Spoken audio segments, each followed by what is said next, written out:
This matters now. It's real simple. Saving Detroit. You've been here before. Urban landscapes. We've got to fix them. What's the Gutierrez to-do list for Detroit and Michigan? Well, I think, first of all, Governor Schneider has done a very good job in just looking at this as almost a business problem. How do we turn this business around, this city, Detroit?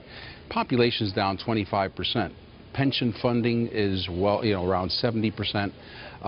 So you've got people leaving the state, the city. You have a situation where you haven't funded your pensions. They continue to grow. So it came to a point where it imploded. There are other cities that way, and this is a time when everyone's talking about urbanization as a big global trend. The problem is this is like having a 100-year-old company versus a 10-year-old company. A big debate over the weekend out on Twitter about how do you jumpstart these cities. Some would say private universities and the education platform. Would you like to see Michigan State and University of Michigan step up and provide an educational foundation for Detroit like you have in Pittsburgh? That's part of the solution, but we need to grow the population.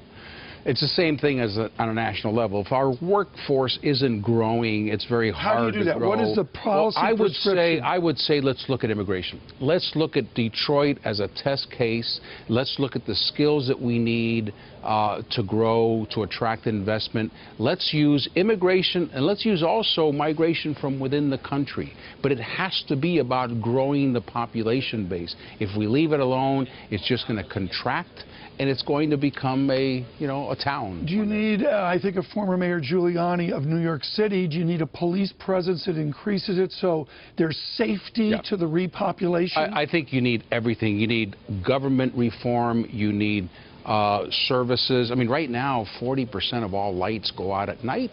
It's a real crisis. Can Washington play a part here, whether Republican or Democrat? I think Washington play a part in supporting the governor. The governor may need all those things plus an immigration test case, an immigration plan that brings in, whether it's PhDs or farmers or construction workers, but help that economy grow.